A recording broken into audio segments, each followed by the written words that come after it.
नमस्कार प्रिय विद्यार्थियों, प्रिय साथियों, देखिएगा भारतीय इतिहास के अंदर मध्यकालीन भारत का इतिहास हम पढ़ रहे थे। और मध्यकालीन भारत के इतिहास में सबसे पहले सल्तनत युग हमने पढ़ा, सल्तनत काल पढ़ा। सल्तनत काल समाप्त होता है इब्राहिम लोदी पर आकर, और इब्राहिम लोदी के बाद में जो है मुगल साम्राज्य प्रारंभ हो जाता है, जो कि 1526 से लेकर 1530 तक जो पहला शासक होता है जिसका नाम होता है बाबर। यानी कि 1526 से ही मुगल साम्राज्य प्रारंभ हो जाता है। तो पिछली क्लास में मैंने मुगल साम्राज्य के शासकों के बारे में आपको डिटेल से बता दिया था, और आज की क्लास में हम एनालिसिस करेंगे सभी शासकों के बारे में। वैसे मैंने पूरे शासक आपको लिखवा दिए हैं कि बाबर के या फिर मुगल साम्राज्य की बात करें तो इसके 17 शासक हुए थे मुगल साम्राज्य में। यानी कि बाबर से लेकर बहादुर शाह जफर तक का जो शासक थे वो मुगल साम्राज्य के थे। ठीक है, तो मुगल शासक थे, तो उनके बारे में हम चर्चा पहले ही कर चुके हैं। आज की क्लास में हम शुरुआत करेंगे सबसे पहला टॉपिक आपका बाबर से, यानी कि मुगल साम्राज्य का पहला जो संस्थापक था और पहला जो शासक था उसका नाम था बाबर। और आज की क्लास में सबसे पहले हम पढ़ेंगे बाबर के बारे में। तो बेटा सबसे पहले टॉपिक डालिएगा मुगल साम्राज्य, और मुगल साम्राज्य के तहत सबसे पहला टॉपिक लिखिए जिसके अंदर आप लोग लिखिएगा बाबर। बाबर के बारे में लिखिएगा। बाबर क्या था, यानी कि 1526 से 1530 ईस्वी तक इसने शासन किया था बेटा। ठीक है, तो सबसे पहला जो मुगल साम्राज्य का जो संस्थापक था वो बाबर ही था। तो इसके बारे में लिखिएगा, आप लोग टॉपिक डाल लीजिए बाबर। बाबर का पूरा नाम जहरुद्दीन मोहम्मद बाबर था। जहरुद्दीन मोहम्मद बाबर था। बाबर का पूरा नाम जहरुद्दीन मोहम्मद बाबर था। मुगल साम्राज्य की स्थापना जहरुद्दीन मोहम्मद बाबर ने की थी। मुगल साम्राज्य की स्थापना जहरुद्दीन मोहम्मद बाबर ने की थी। बाबर ने सबसे पहले भारत के दो हिस्सों पर शासन कर रखा था। बाबर ने सबसे पहले और सबसे पहला अभियान जो था बाबर का, उसके बारे में लिखिए बेटा।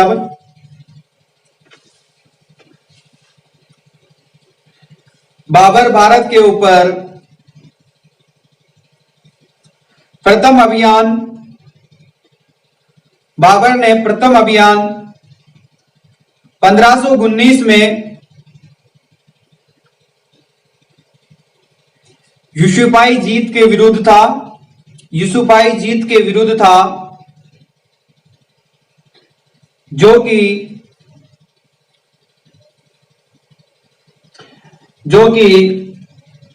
1519 में भारत के दो हिस्से बाबर के अधीन चले गए थे। 1519 यानी कि प्रथम अभियान था बेटा इसका। प्रथम अभियान की अगर अपन बात करें तो 1519 में इसका प्रथम अभियान था, और इस अभियान में जो है भारत के दो क्षेत्र, कितने क्षेत्र बेटा, भारत के दो क्षेत्र जो है इसके पास में चले गए थे। यानी कि बाबर ने उनको जीत लिया था, जिनमें से देखिएगा पहला जो क्षेत्र था उसका नाम था बाजोर। एक क्षेत्र था बाजोर और दूसरा क्षेत्र था जिसको कहा जाता था भोर। बाजोर और भोर जो क्षेत्र है उसको मुगल साम्राज्य का कब्जा 1519 में ही हो जाता है। वैसे मुगल साम्राज्य की पूर्ण तरीके से नींव यानी कि दिल्ली पर राजगद्दी पर जो है मुगल साम्राज्य का पहला शासक होता है जो बाबर बैठता है आकर, वो 1526 में बैठता है बेटा। लेकिन उससे पहले की अगर बात करें तो 1519 में ही प्रथम अभियान इसका शुरू हो गया था। इसके बाद में ये तो पांचवा पानीपत का जो युद्ध होता है, ये तो पांचवा अभियान था इसका। ठीक है, पांचवें अभियान में ये भारत आया था। वैसे इसने 4 अभियान पहले ही भारत पर 4 दफा ये जो है अटैक कर चुका था पहले ही। ठीक है, चलिएगा उसके बारे में आगे जानकारी प्राप्त करेंगे। पहले अपन इसको साधारण तरीके से एक कहानी के रूप में आप इसको समझने की कोशिश करें, उसके साथ में आप लिखिएगा। तो देखिए बेटा, कहने की बात यह है कि मुगल साम्राज्य की स्थापना सबसे पहले बाबर ने की। बाबर जो है 1526 में भारत आता है, ये दिल्ली की राजगद्दी पर आता है। लेकिन सबसे पहला अभियान इसका जो है कहां से शुरू होता है बेटा, सबसे पहला अभियान इसका जो है 1519 से शुरू होता है। और 1519 से शुरू होता है जो कि बाजोर और भोर जो दो क्षेत्र थे उन पर ये कब्जा कर लेता है। और उसके बाद में बाबर ने जो है 1526 के अंदर 5वां अभियान प्रारंभ होता है इसका दोबारा। तो उसके बारे में लिखिएगा, बाबर का 5वां अभियान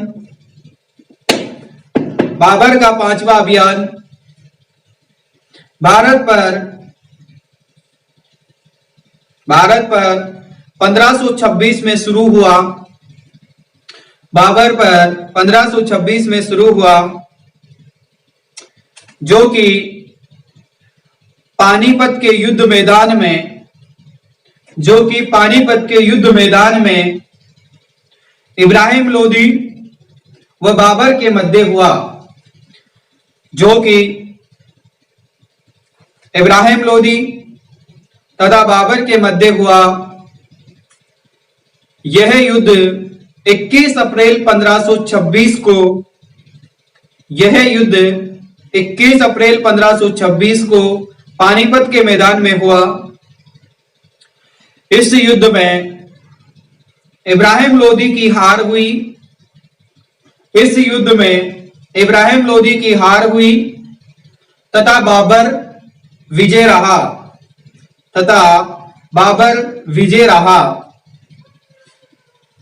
बाबर क्या रहा बेटा?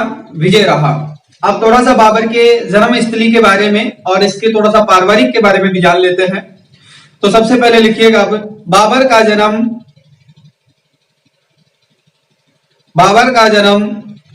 1483 में फरगान में हुआ था।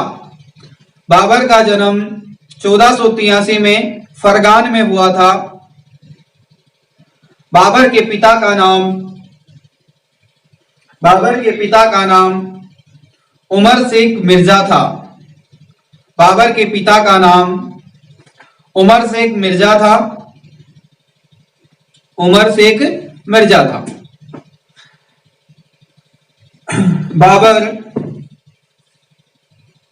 बाबर पितृपक्ष की ओर से, यानी कि अपने पिताजी के पक्ष की तरफ से तोमर का 5वां वंशज था। तोमर वंश का 5वां, यानी कि 5वीं पीढ़ी थी। तथा मर्द पक्ष से, यानी कि मरने वाले लोगों की ओर से चंगेज खां का 14वां वंश था।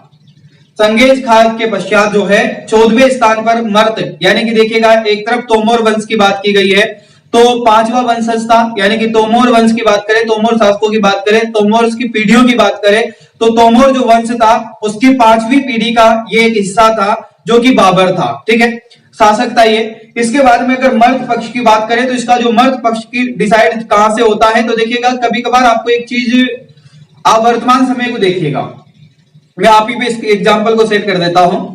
देखिएगा कभी कभार आपने सुना होगा कि आपके परिवार में कोई बड़ा व्यक्ति रहा होगा, कोई ना कोई बड़ा व्यक्ति रहा होगा, या तो वो कोई बड़ा काम किया होगा, या फिर वो किसी क्षेत्र विशेष पर राज किया होगा, या फिर वो कोई एक विशेष व्यक्ति रहा होगा जिसके नाम से आज भी आपकी फैमिली को जो है जाना जाता है। जैसे अभी मेरी मैं बात करूं तो मेरी फैमिली का कोई एक ऐसा मेंबर रहा था जो कि कभी जुम्मा रामगढ़ जो राजस्थान का एक क्षेत्र है दौसा जिला में, तो उस पर कभी शासन किया गया था। तो उसने, उस व्यक्ति ने शासन किया था, मतलब मेरा पूर्वज था जिसने शासन किया था। इस वजह से जो है आज मुझे उस वंश का माना जाता है। ठीक है, तो इसी प्रकार से आपका भी कोई ना कोई ऐसा व्यक्ति रहा होगा जिसका सीधा सीधा संबंध मैं आपको बता देता हूं, आपकी कुल देवी जो होती है, कुल देवी से इसका संबंध होता है।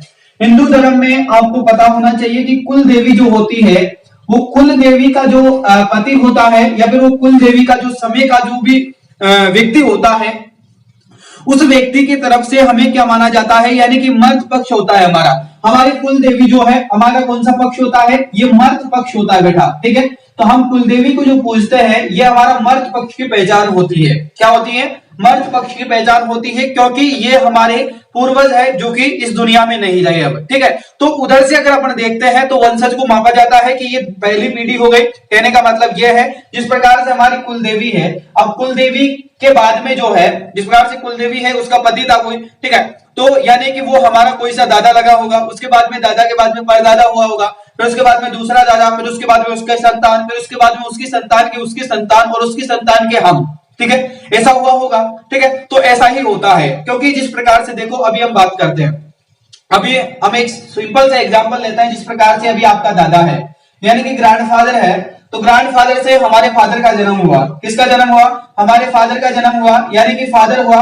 और इधर जो है आपका अंकल हुआ, या फिर आपका जो है यानी कि बड़े पापा जो होते हैं, ठीक है, तो बिग फादर रहा, ठीक है। तो ये जिस प्रकार से अब इस अपने दादा है जो ग्रैंडफादर है उसके 3 संतान है, अब 3 संतान में हम 3 पक्ष में बढ़ गए, ठीक है।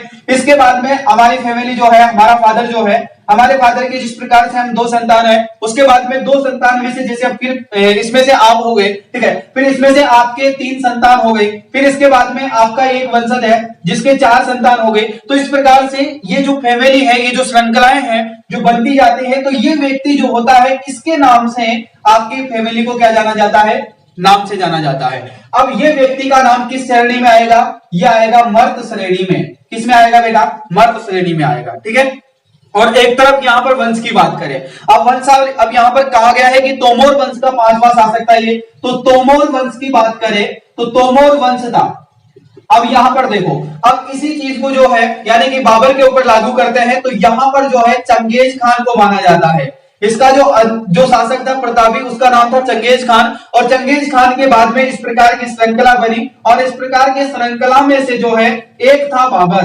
कौन से नंबर पर आया बेटा, बाबर, यानी कि फर्स्ट ये हो गई, फर्स्ट स्टेप हो गई, इसके बाद में सेकंड स्टेप हो गई, ठीक है। इस प्रकार से स्टेप चलती रही, और उसके पश्चात जो है 14वां माना जाता है, चंगेज खान का वंशज है, यानी कि 14वें नंबर पर जो है इसका नंबर आता है, यानी कि 14 पीढ़ियां इससे पहले गुजर चुकी है, ठीक है। इसके बाद में अब देखो, ये चंगेज खान की कहानी हो गई, ये आपके समझ में आ गई होगी। यहाँ पर तोमर वंश का 5वां शासक है, यहाँ पर बताया गया है इसको कि तोमर वंश का जो है 5वां वंशज माना जाता है। अब ये 5वां वंशज क्यों माना जाता है, इसको देखो एक बार, क्योंकि इस प्रकार से माना जाता है, वंशज के हिसाब से किस प्रकार से बात की जाती है, जिस प्रकार से आपका परिवार है, आपकी फैमिली है। अब 5वां वंशज कैसे हुआ, पहली पीढ़ी आपके दादा की हो गई, एक पीढ़ी हो गई, इसके बाद में दूसरी पीढ़ी आपके पिता की हो गई, तीसरी पीढ़ी आप स्वयं की हो गई, और चौथी पीढ़ी फिर आपकी हो गई, है ना। फिर यह आपके आने वाली जो संतान है उसकी संतान आपकी कौन सी पीढ़ी हुई, 5वीं पीढ़ी हो गई, ठीक है। तो इस प्रकार से पीढ़ियां नापी जाती है और इस प्रकार से पीढ़ियां देखी जाती है। तो तोमर वंश का 5वां वंशज का शासक था ये, और अगर पीछे से यानी कि मर्द शक्ति की तरफ से इसको माना जाता है तो ये 14वें नंबर का शासक था, ठीक है। चलिएगा, अब आगे चर्चा करेंगे तो आप आराम से इस चीज को समझ पाए होंगे। वैसे क्योंकि किताबों में इस चीज का काफी डिबेट रहता है, काफी सारे विद्यार्थी नहीं बल्कि कई बार शिक्षक लोग भी जो है इससे गुमराह हो जाते हैं, और शिक्षक लोग भी जो है समझा नहीं पाते इस बात को पूरी खोलकर। तो इसका मतलब यह है क्योंकि आप लोगों को थोड़ा सा सामाजिक संरचनाओं के बारे में भी जानकारी होनी चाहिए, और सामाजिक संरचनाओं की जानकारी आपको तब हो सकती है जब आप या तो आल सब्जेक्ट में परफेक्ट हो, या फिर आपने आल सब्जेक्ट कहीं पर पढ़ाया हो, या फिर आप समाज से ताल्लुक रखते हो, या फिर आप इतिहास को एक समाज के नजरिया से पढ़ते हो, तब आपके अंदर इस चीज की या फिर इस सोच की विकसित हो सकती है, और तभी आप किसी भी चीज को आसानी से समझ सकते हो इतिहास की को, अन्यथा आप नहीं समझ पाओगे। आगे लिखिएगा बेटा, तो ये बात आपको क्लियर हो गई। चलिए आगे लिखिएगा, बाबर 1494 में दादा एहसान दौलत खां की मदद से, लिखिएगा, बाबर 1494 ईस्वी में इसकी दादी थी जिसका नाम था एहसान दौलता बेगम, अपनी दादी एहसान दौलता बेगम के सहयोग से फरगान का शासक बन गया। बाबर ने तथा शासक बनने के पश्चात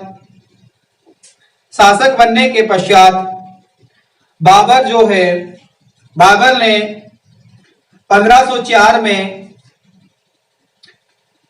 काबुल पर अधिकार कर लिया। मक्का मदीना जहां पर लोग जाते हैं वो काबुल की बात कर रहा हूं मैं, है ना।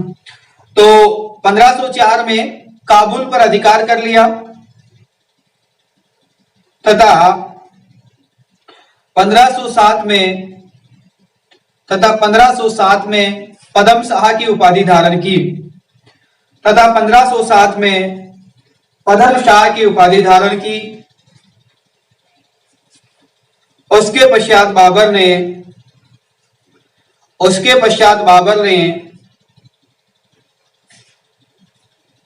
अपने साम्राज्य का विस्तार रणनीति को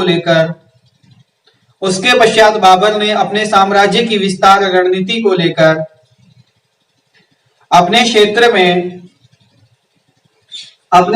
में बहुत सारे शासकों को युद्ध मैदान में धूल चटाया तथा मुगल वंश का सबसे प्रतापी शासक बनने लगा। कुछ समय पश्चात भारत की तरफ बाबर की नजर पड़ी। भारत के ऊपर बाबर की नजर पड़ी। बाबर ने पहला अभियान 1519 में शुरू किया।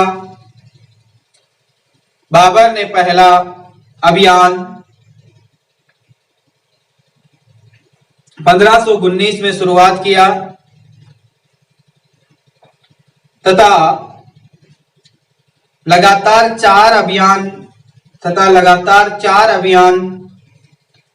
भारत पर असफल होने के पश्चात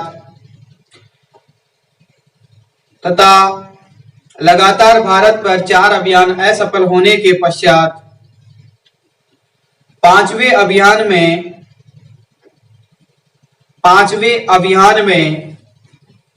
बाबर ने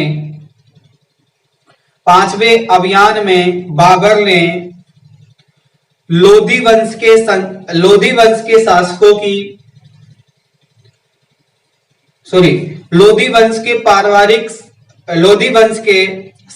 के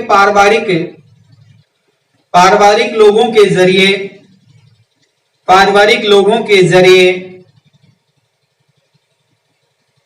लोगों के जरिए भारत पर पांचवा अभियान सफल हुआ। बाबर ने पानीपत का प्रथम युद्ध 21 अप्रैल 1526 को जीत लिया।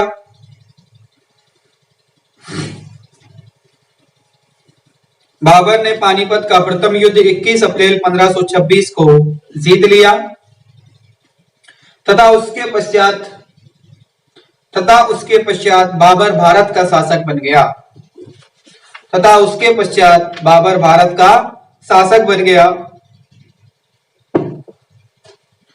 बाबर के पास दो प्रमुख निशानेबाजी करने वाले उस्ताद अली खां तथा मुस्तफ खां दो व्यक्ति थे जो कि तोपखाने का नेतृत्व करते थे। बाबर ने कलंदर की उपाधि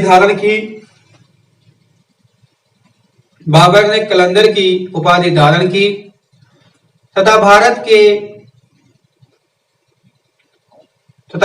के स्थानीय राजाओं से कई लड़ाइयां भी लड़ी, जिनमें से प्रमुख युद्ध में आपको लिखवा देता हूं। देखिएगा, खानवा का युद्ध 1527 में, खानवा का युद्ध 1527 में बाबर व राणा सांगा के बीच में लड़ा गया। 1527 में बाबर व राणा सांगा के बीच में लड़ा गया, जिसमें बाबर की विजय हुई तथा राणा सांगा की हार हो गई। उसके पश्चात 1528 में चंदेरी का युद्ध लड़ा तथा उसके पश्चात 1528 में बाबर ने चंदेरी का युद्ध लड़ा, जिसमें मदेना राय को पराजित किया और बाबर की विजय हुई। ध्यान रखना बेटा, चंदेरी का युद्ध किन के मध्य हुआ था? तो मदेना राय के और बाबर के मध्य हुआ था। ध्यान रखना इसका। तो मदेना राय की पराजित हो गया और बाबर की विजय हुई। उसके पश्चात 1529 में गागर का युद्ध लड़ा। उसके पश्चात 1529 को गागर का युद्ध लड़ा, जिसके अंदर बंगाल व बिहार की सेनाओं को पराजित करके बंगाल व बिहार पर अपना अधिकार जमा लिया। बंगाल तथा बिहार पर अपना अधिकार जमा लिया। बंगाल का शासक उस समय नुसरत शाह था। बंगाल का शासक उस समय नुसरत शाह था बेटा। इसके पश्चात लिखिएगा, बाबर ने अपनी आत्मकथा 1530 में तो समाप्त हो जाता है, तो लिख लीजिए, बाबर ने अपनी आत्मकथा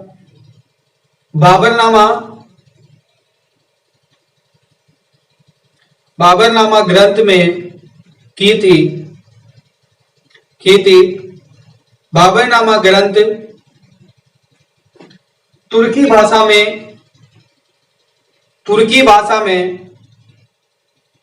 लिखा गया था। तथा बाबरनामा का पारसी में अनुवाद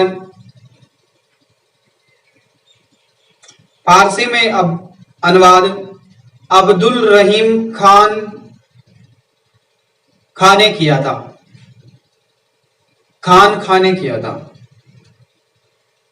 अब्दुल रहीम ने, पारसी में इसका अनुवाद किसने किया था?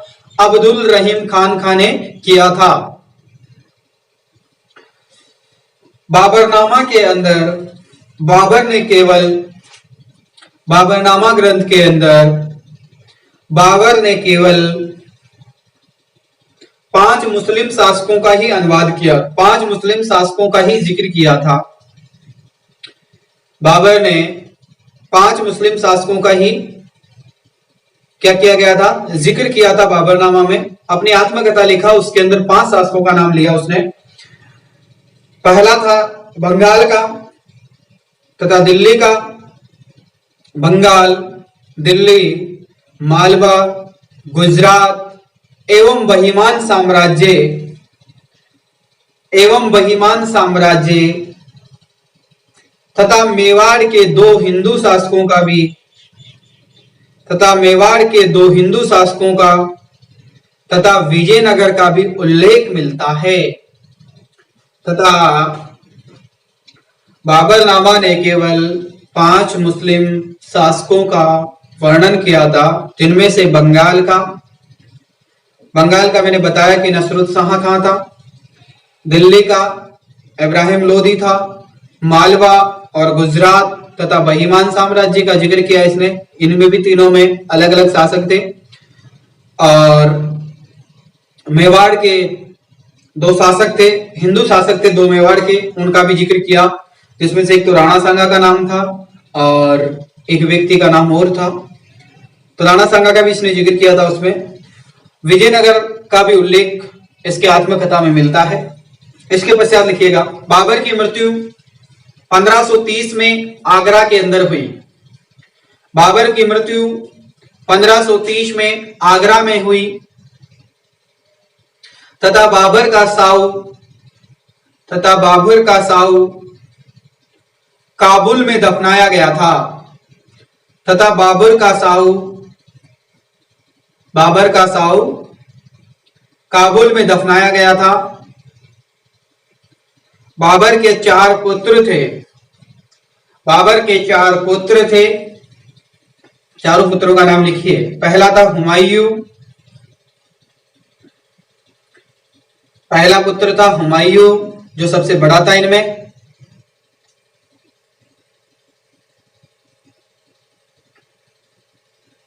दूसरा था कामरेना। दूसरा पुत्र का नाम था कामरेना। तीसरे पुत्र का नाम था अस्कर। तीसरा पुत्र था इसका अस्कर। और चौथा पुत्र का नाम था हिंदल। चौथा पुत्र का नाम क्या था बेटा? हिंदल। और इसी के साथ में बाबर का परिचय समाप्त होता है। और इसके पश्चात चारों भाइयों में से सबसे पहला सबसे बड़ा पुत्र हुमायूं होता है, जो भारत में पानीपत के युद्ध के समय नहीं बल्कि भारत में बाबर के साथ में आया था। इसका जन्म यहाँ पे नहीं हुआ था और ये पानीपत के युद्ध में 1526 में ही बाबर के साथ था। ठीक है, तो इसका सबसे बड़ा पुत्र था और ये बाद में हुमायूं जो है शासक बनता है। हुमायूं 1530 से लेकर 1556 तक शासन करता है। हुमायूं का भी काफी जिक्र किया गया है, काफी विस्तार से चर्चा करेंगे अगले क्लास में। आज की क्लास में बाबर पर ही समाप्त करेंगे। तो एक बार दोबारा से बाबर का छोटा सा रिवीजन कर लेते हैं एक आम लैंग्वेज भाषा में। चलिएगा, अब शुरुआत करता हूं मैं।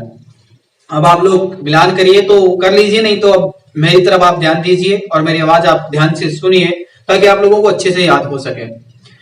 देखिएगा बेटा, बात यह थी कि बाबर जब भारत आता है, इससे पहले मैं इसके जन्म से बात नहीं करूंगा, मैं बात करूंगा सीधा भारत पर, क्योंकि मध्यकालीन भारत के इतिहास में भारत पर ही बात की गई है। तो मध्यकालीन भारत के इतिहास में एक ऐसा पड़ाव होता है जो सल्तनत काल के अंदर इब्राहिम लोधी का समय आता है। इब्राहिम लोधी को संभलने का समय नहीं दिया जाता है ज्यादा, वो शासक बनता ही है, उसको 4-5 साल ही शासक करता है। 3-4 साल बाद में इब्राहिम लोधी जो होता है उसके समझ में नहीं आता साम्राज्य राजनीति कैसे होती है, और उसी समय जो है उसी के दौरान उसका चाचा था, उसने उसके साथ में धोखा किया और बाबर को रास्ता बता दिया। बाबर को रास्ता बताने का तात्पर्य यह नहीं है कि बाबर पहले भारत को नहीं जानता था। बाबर भारत पर कई बार आक्रमण कर चुका था पहले, लेकिन कुछ छोटे क्षेत्रों तक ही वो सीमित था। जिस प्रकार से मैंने आपको यहाँ पर 2 क्षेत्रों का जिक्र किया जो कि 1519 में पहले अभियान के दौरान ही इसने जीत लिए थे। इसमें से देखिएगा बाजोर और भोर 2 क्षेत्र थे, उन पे इन्होंने पहले ही अधिकार जमा लिए थे। इसके पश्चात ये लगातार जो है 4 बार भारत पर क्या करता रहा, अभियान चलाया, अटैक किया, लेकिन ये असफल रहा और उस असफलता का इसने फायदा उठाया और इन लोगों ने, यानी कि इसका जो इब्राहिम लोधी का जो चाचा था, उस चाचा ने क्या किया, उस चाचा ने गद्दारी की इसके साथ में और 5वां अभियान इसका सफल हो गया। किसका? बाबर का। क्यों हुआ? क्योंकि इसके जो चाचा थे उसको लालच दिया गया था, इब्राहिम लोधी का जो चाचा था उसको लालच दिया गया था कि दिल्ली की राजगद्दी पर तेरे पुत्र को या तेरे को बिठा दिया जाएगा अगर तू इसको हरवा देता है तो। इसलिए उसके चाचा ने जो है उसको मरवाया इब्राहिम लोधी को। पानीपत के युद्ध में 1526 में लड़ाई होती है और सबसे पहला सुल्तान होता है जुल्ली का, जो कि युद्ध मैदान में मारा जाता है और इसकी मृत्यु होने के पश्चात 1526 में बाबर आता है। बाबर राजगद्दी पर बैठता है, उसके बाद लगातार ही अपने जीवन में प्रतिक्रियाएं करता रहता है, युद्ध करता रहता है, लड़ता रहता है। तो 1526 में आता है, पहले पानीपत का युद्ध लड़ा, है ना, यानी कि एक ट्रिक होती है जिसमें पानी पिया बाबर ने, खाना खाया, उसके बाद में खानवा का युद्ध हो गया, उसके बाद में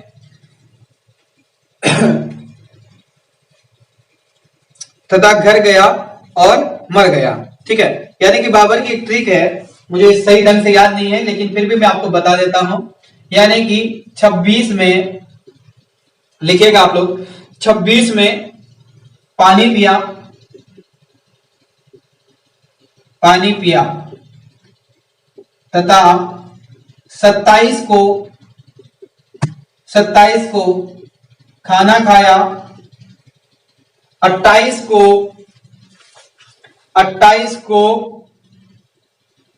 खाना खाया, 28 को चाय पी और 29 को घर गया और 30 को मर गया। क्या हुआ? 30 को मर गया। यानी कि ये लाइन है एक शॉर्ट। आप वैसे मैं शॉर्ट ट्रिक्स लिखवाता नहीं हूं, वैसे मुझे इस प्रकार से बहुत सारी ट्रिक्स आती है लेकिन मैं लिखवाता नहीं हूं, उनका जिक्र नहीं करता हूं क्योंकि यूपीएससी के एग्जाम में शॉर्ट ट्रिक्स काम नहीं आती है। तो आप इसका इस प्रकार से भी याद रख सकते हैं इसको, क्योंकि इसकी युद्ध है ये क्रमबद्ध तरीके से। आप देखो बाबर ने 1526 में क्या किया, पानीपत का युद्ध लड़ा। सबसे पहला युद्ध कब लड़ा बेटा? इसने पानीपत का युद्ध लड़ा। कौन सा लड़ा? पानीपत का युद्ध। कब लड़ा? 1526 में। ठीक है, इसके बाद में ये 27 को क्या करता है, यानी कि खानवा का युद्ध लड़ता है। कौन सा लड़ता है? खानवा, यानी कि खाना से कौन सा? खानवा। तो 1527 को कौन सा युद्ध लड़ा? खानवा का। इसके बाद में 28 को ये जो है कौन सा? चाय से जो है, चे से चंदेरी का युद्ध लड़ता है। कौन सा? चंदेरी का युद्ध लड़ता है। और कब लड़ता है? 1528 को। इसके बाद में 29 को ये घर गया, यानी कि 29 तारीख को, यानी कि 1529 को ये गागौर का युद्ध लड़ता है। कौन सा? गागर का युद्ध लड़ता है। और इसके पश्चात ये 30 को, 1530 को क्या हो जाता है बेटा? 1530 को ये मर जाता है। क्या हो जाता है? मर जाता है। तो ज्यादा लंबी चौड़ी कहानी नहीं है। 1526 में पानीपत का युद्ध किया, 27 में खानवा का युद्ध किया, 28 में चंदेरी का युद्ध लड़ा, 29 में गागौर का युद्ध लड़ा और 1530 में मर गया। तो इसकी कहानी ये भी है। तो आप इस पंक्ति को भी याद रख सकते हैं, एग्जाम में आपके काम भी आ सकती है। क्योंकि कभी कभार अगर मान लो जैसे एग्जाम में सवाल बन गया कि बाबर के युद्धों का क्रम बताइए, कालक्रम बताइए, तो आपको इस चीज को याद रखना है कि 26 को पानी पिया, 27 को खाना खाया, 28 को चाय पी और 29 को घर गया और 30 को मर गया। 26 को क्या किया बेटा इसने? पानी पिया। 27 को क्या किया इसने? खाना खाया। 28 को क्या किया बेटा इसने? चाय पी। और 29 को क्या किया? घर पे गया। और 30 को बेटा ये मर गया। तो याद रखना कि इस प्रकार की कालक्रम भी इसका रहा है। तो याद रहेगा आप लोगों को, मुझे उम्मीद है। 26 को पानी पिया, 27 को खाना खाया, 28 को चाय पी और 29 को घर गया और 30 को मर गया। तो इस प्रकार से स्ट्रिक के माध्यम से भी आप इसको याद रख सकते हैं। तो ये इसकी कहानी रही है। ठीक है। 1530 में इसका देहांत हो जाता है और बाबर का साऊ जो है काबुल, आज जो लोग जाते हैं वहां पर, मक्का मदीना काबुल जहां पर जाते हैं, वहां पर इसके साऊ को दफनाया गया। और इसके 4 पुत्र थे, हुमायूं, कामरान और अस्कर, और इसका नाम, एक का नाम था हिंदल। और इनमें से सबसे पहला बेटा, सबसे बड़ा बेटा होता है जो कि होता है हुमायूं। और हुमायूं को जो है 1530 में शासक बना दिया जाता है। 1556 तक शासन करता है। इसके बारे में अगली क्लास में जानकारी प्राप्त करेंगे। इस क्लास में इतना ही काफी है, फिर अगली क्लास में मुलाकात करते हैं। अब आप सभी से मैं एक अनुरोध करूं दोबारा, उससे पहले आप लोग समझ जाएं, क्लास को आप लोगों को शेयर करना है आपके सभी साथियों तक, तथा कमेंट बॉक्स में आपका कमेंट भी बताना है कि आपको क्लास कैसी रही। और आज की क्लास का कोड लिखिए आप 1530। आज की क्लास का कोड क्या है? 1530 है। तो 1530 कमेंट करिए।